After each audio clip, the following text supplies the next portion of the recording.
Hello and welcome to another Tech Sideline video. We are recording today on Tuesday, August 26th from the Tech Solutions studio located in the Virginia Tech Corporate Research Center. Remember to like, subscribe, and refer the show to a friend. I'm Cody Wagner. Producing the show, as always, is our director of media, Nick Brown. Earlier today, Brent Pry spoke to the media, ranging a whole number of topics, thoughts from the South Carolina loss, and previewing the game against Vanderbilt. Let's get right into Pry's comments now. Pry spoke about the opportunity to learn when playing a difficult opponent in Week 1. Here's what he had to say.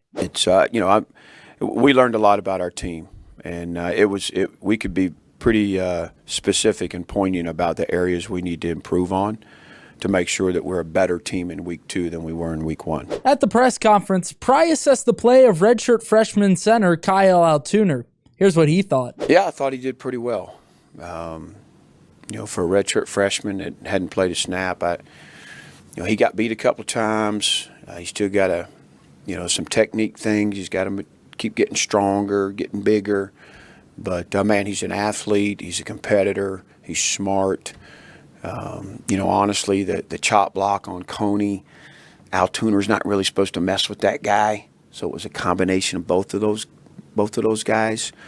So there were some subtle things that hurt us a little bit that he can clean up, and he will. He's very coachable. As I said, he's smart. So, I think it's a good game for him to build on, much like the rest of our team, to be quite honest. After a group of running backs touched the football on Sunday, Pry says expect more of that with a potentially healthy Terrion Stewart shaking things up a bit. I think obviously Hawkins is going to be part of the equation. PJ's part of the equation.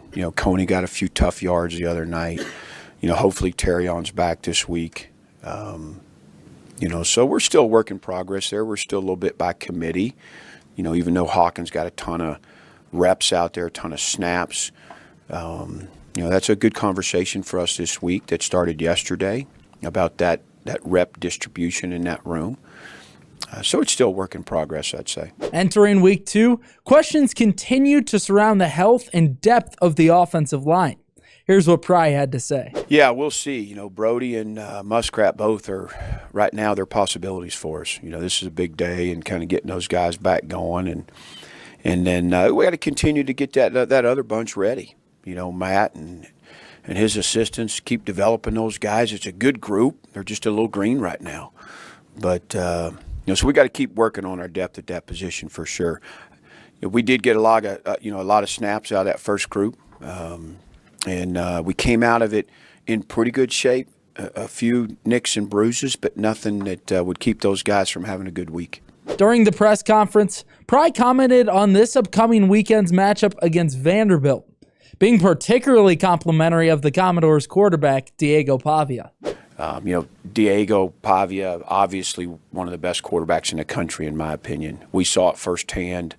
He took down number 1 Alabama last year, had a great year. He looks even better to me right now. He's a dual threat guy again this week that can beat you with his legs, beat you with his arms. He's got a nice arsenal of receivers that got good speed, particularly the Sherrill kid we know. The running back looked fantastic in Week 1. The tight end's one of the better ones in the country. They got all their linebackers back. They got both corners back.